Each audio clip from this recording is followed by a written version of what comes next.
So it's that time again. Steam Next Fest has hit, so it's time to look at some demos. Now, I know a lot of platforms don't exactly offer demos, so demo is effectively short for demonstration. You get a small slice of a game. That small slice is supposed to encourage you to get the whole product once it releases. Demos were a lot more common, well, if you're European, more with stuff like the Amiga and the Atari ST. However, for a good while, Sony embraced demos at the PlayStation magazines as well for both the PS1 and the PS2. With this little bit of history and context out of the way, Steam Next Fest is a little online event in which the online distributor Steam holds an event that is chock full of game demos provided by developers in order to, again, build up that said hype for a game. Now, I want to spend as little time on this opening as possible, so let's just lay the ground rules, flat in the cold open. First off, I'm not going to be covering any demos I've done previously, especially since I'm now involved with one of them, with Beyond Sunset. And the second and final one, we're going straight through alphabetical order here.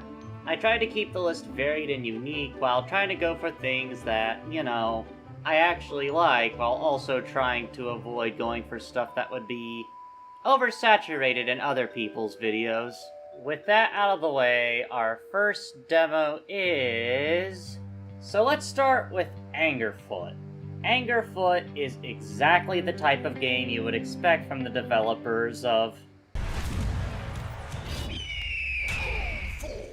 Effectively, the premise of Angerfoot is you are an angry man with snazzy sneaks. Go around kicking and shooting up everyone. Every single thing, from things in the background to enemies, have a physics model as well, so you can absolutely go hog wild and tear everything but the speakers blaring the music out. But let me tell you something. This demo is long. You think it would end at the cutscene where...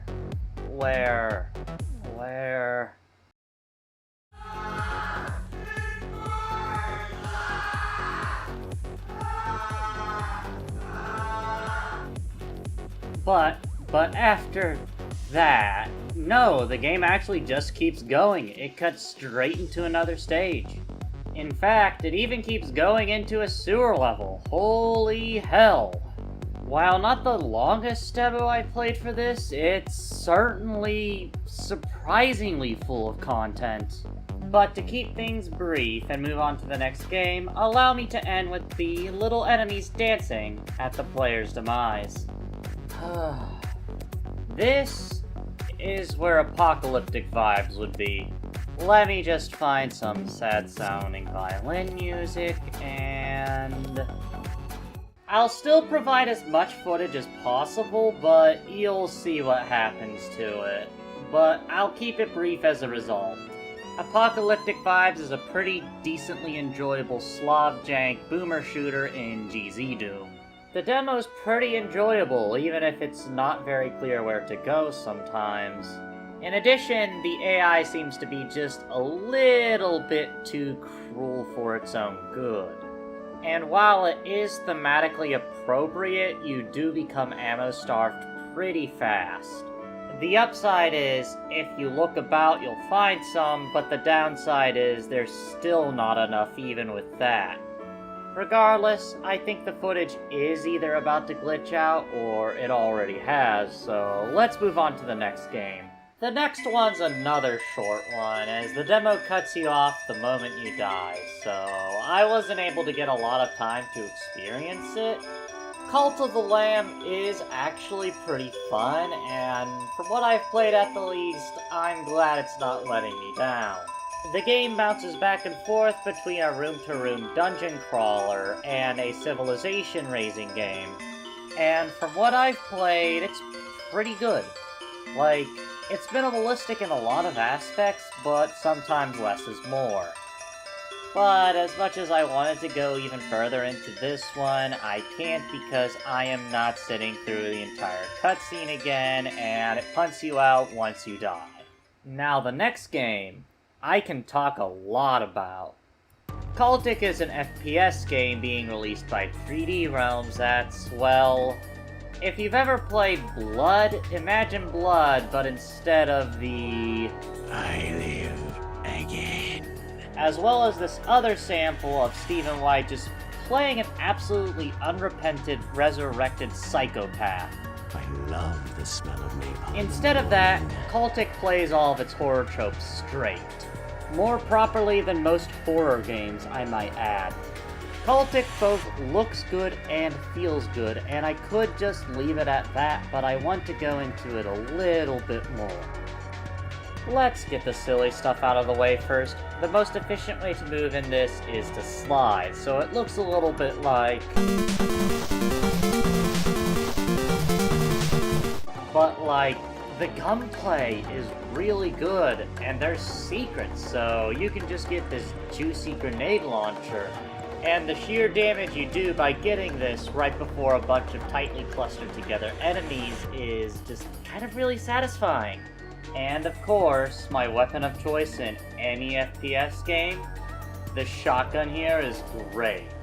Just, there's always that satisfying bit about a good shotgun and a boomer shooter type because of the fact that you could just get right up close to the enemy and just decimate them, and that is definitely what you can do here. Just look at that double-barreled baby go.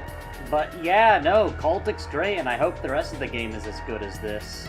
So for now, I'll end with one little silly thing you can do in Cultic. You can interact with typewriters throughout the first stage, and just... the output is just nonsense when you do it. Now, Curse Crackers is kind of one that I knew about before the whole demo. There's also a lot of story here, but that's more for a proper review if I ever decide to do such a thing. What matters in the case of this is, how does the game feel? How does the game play? How does the game look and sound? I mean, I can tell you this, Curse Crackers is so saccharinely adorkable that I could probably get, if it's such a thing, sugar poisoning off of it. And I'm not saying that as a bad thing. The Game Boy Color styled graphics are quite frankly adorable. The sound, on the other hand, isn't. I do not like the music for this game. In this case, it's probably down to just taste, but it's a little bit too simple for me, if you know what I mean. Luckily, the gameplay is mostly good. Like, really, the only complaint I have is that on larger stretches of path, sometimes the bell, or rather, Bell's bell, can get stuck being flung. Usually only if it touches the player, or if it touches something like a bottomless pit does it come back to you automatically. I think that for such longer stretches of land, a recall button would help. But otherwise, I pretty much had a decent time with it, with no real other complaints. Even the boss with its little button input gimmick was pretty decently fun. Much in the spirit of the demo itself, I'll keep Glimmer and Mirror pretty brief. After all, it does have the generosity to just not say much plot at all. But again, very gorgeous style, and it's got a lot of little quality of life things as well. For one, non-charge shots have a little bit of an aim correction, making them seek the enemy if the firing is close enough. But it's a very chill, very relaxed ride. I mean, like, look, I'm going to play some footage right here. This is what fighting the boss in the demo is like. As you can tell, I'm not doing very well with it. And yet, as you can see, it's still quite easy to win. And don't worry, I definitely know that it's better for a game to be too easy than too difficult, because at least that way more people can enjoy it. But obviously, it made it into the video, so I do think it's worth looking at. The only note that I can think of to add to this is that the English translation isn't the greatest, which, you know, when you're dealing with a non-native English-speaking developer is sometimes a thing. Regardless, on to the next one. And that brings us to Glitched. Glitched is a game that I expected nothing of, and got a lot more.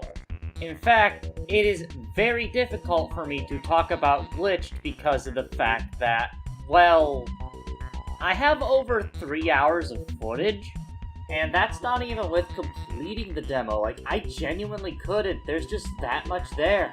It's the type of game where I would have to give it its own video if I didn't just give the briefest summary possible.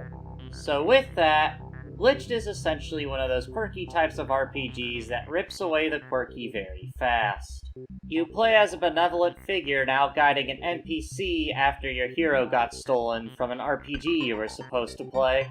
It's both meta-horror and meta-benevolence at the same time, and it's actually kind of interesting when you get down to it.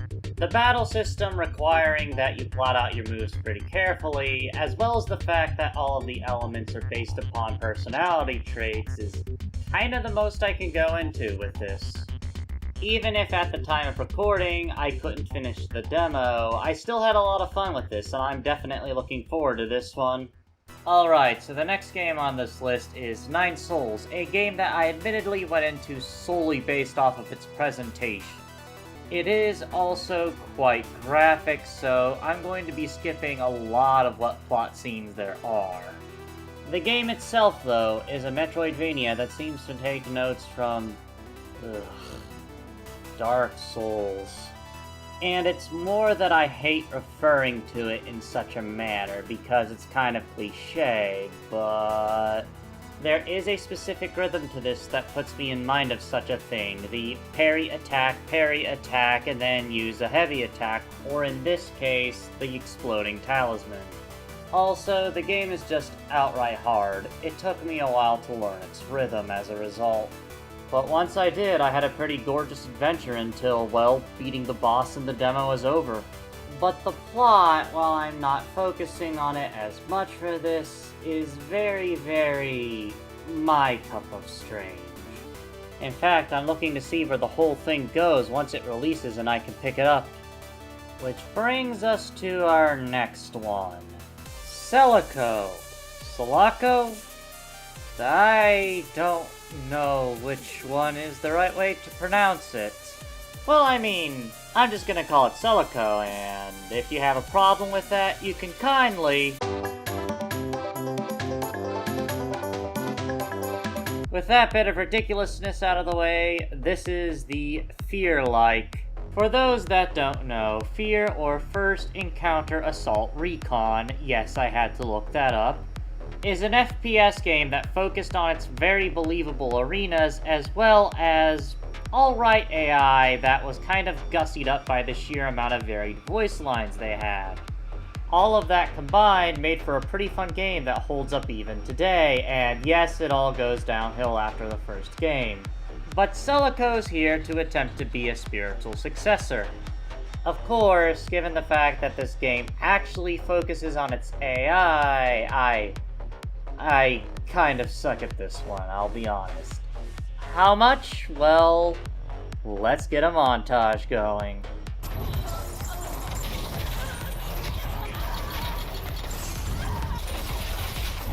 Alright, I think that's enough screams of agony, to be honest. I think you all get the picture. But you know the type of game that you suck at, that you just keep playing to get better? This is one of two of those. I really enjoyed my time with Celico, just learning all the quirks and actually, dare I say, getting good. It was a damn good time, for sure. I'll just move on and... And now we move on to... And next we're up to a pleasant surprise in Shinobi non Grata, a game that had caught my eye due to looking similar to an old IRAM arcade game called Ninja Spirit. But then, looking into it a little bit, then I see the original post on YouTube for Shinobi non Grata, where the developer says it was initially started as a joke, but it became so developed that they made it into a whole thing, and you know what? I can absolutely respect that. But playing it, it's less Ninja Spirit and more Ninja Spirit as if it were developed by Treasure. Alien Soldier Treasure. Which means it's an enemy rush leading up to a boss, and there are multiple bosses per stage.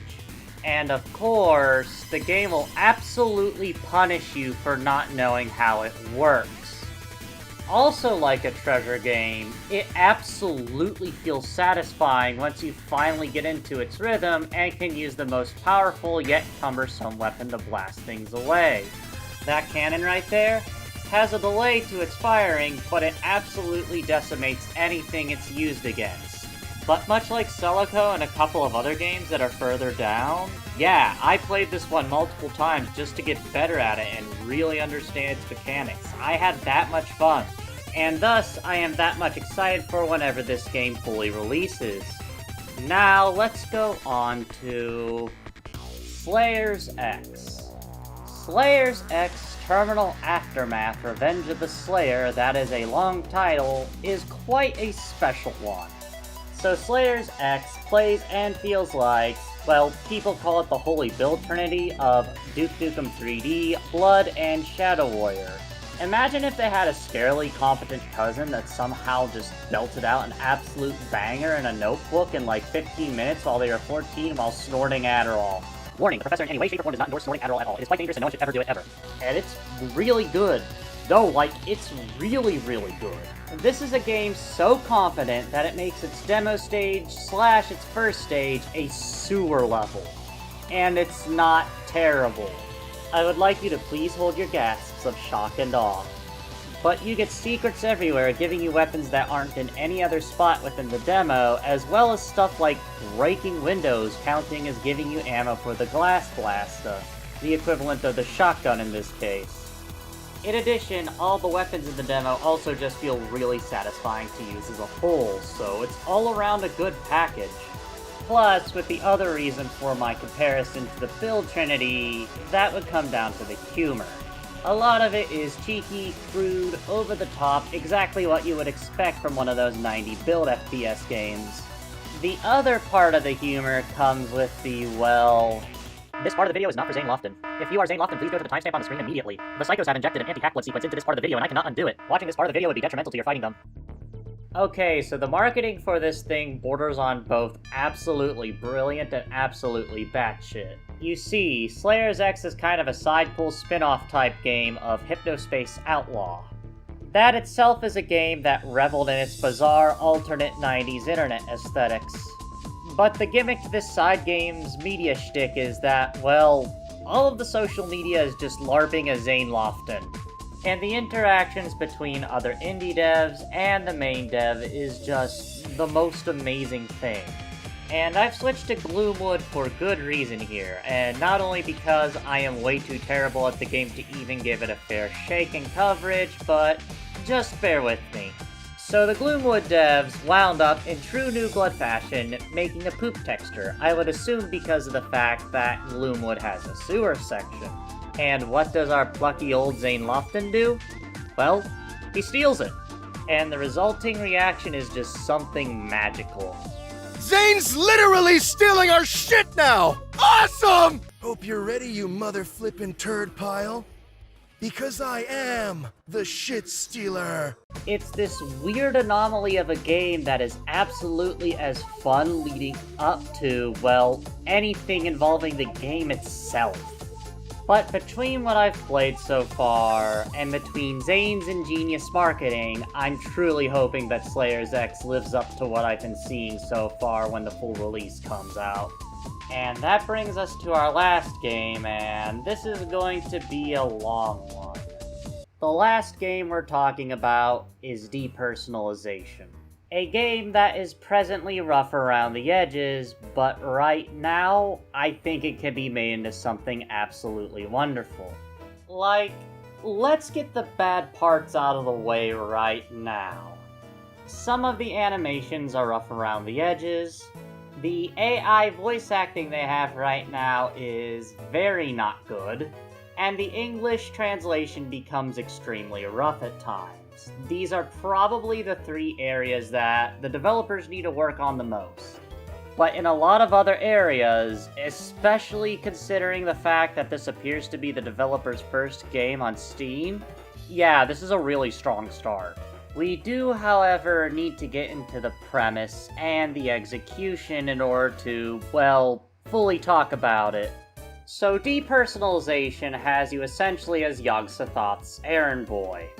A bunch of anomalies are happening and each one is its own case, and it's up to you to solve it for, well, I guess Yog-Sothoth just doesn't like any other anomalies getting on her turf. Again, a lot of the English is broken, so I might misunderstand some things, and I do deeply apologize for that. To do that, you need to create a human alter ego to go solve the case with.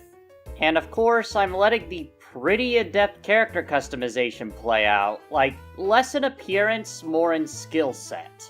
Almost everything you see benefits or hinders you in some way, and you have to choose essentially the loadout that you're the most comfortable with for your dice rolls. For any action within this game, you roll 2 dice, and if it's below your stat, you've succeeded. By that extension, the 4 traits you start with are trade-offs, as they can help or hinder you, or wind up being a drain on your SP, aka how long you have the function. In addition, chunks of your luck stat are also used to pay for your rerolls. I know I'm going through a lot of explanations so far, so I do hope you're all keeping up with me. So the demo has one case, which doesn't sound like much, but please bear with me. The case involves a man named Sherman bringing his daughter to a local bishop who heals her. The thing is that Sherman suspects that the church are quacks and are doing something else with her, but he doesn't have enough proof to go on anything. Which is why he hires you. It sounds like a simple enough goal, but it's extremely open-ended. The moment you gain control, you can wind up with several different outcomes in several different ways for each. For example, in the playthrough that I recorded, I wound up recruiting someone to help me with my case.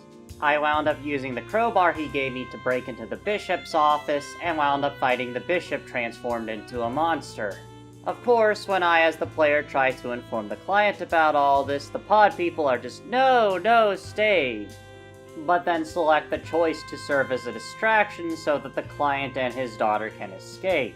Luckily, I had picked up some candles earlier, which allows me to light a coffin on fire and essentially set the monk off so hard that he immolates himself. Which is simultaneously the most cruel and metal way to get out of an encounter ever. But of course, since eldritch stuff is involved, there's a freaky preparation room in the back all bloodied up, and of course a tentacle comes to yank me down under. And the best part? You could completely get out of it without fighting by using only a negotiation check. It's only the first half of the first case, so the demo ends there, but let me tell you about the time I didn't record. The time I didn't record, and that's only because I'm using Shadowplay to record this instead of OBS, so on a Discord call, noise absolutely gets picked up. I wound up in a completely other plot line where I snuck around into another room, heard a nun's backstory, and wound up giving the cult a chance. In addition, that party member I recruited earlier, you could just have him go to confession to distract the bishop for a while. So while it's half a case, there's a lot of ways to reach a lot of different endings, and that's kind of something that really impresses me with this single demo. And don't get me wrong, it needs a lot of polish, but I'm kind of excited to see what the finished product will be like. And that pretty much covers every single demo I played during Steam Next Fest. Now, I should note that there were 2 that just did not work for me and thus didn't make it into the video. And I'll at least mention Ruins Magus because I couldn't get past the menu. And of course, this video wound up a lot longer than I expected, and hey, if you stuck it out, I appreciate it. Regardless, for the last little vanity project, I can promise you it's going to be nowhere near as long because of the fact that I want to avoid spoilers for it. But until then, let's roll the outro.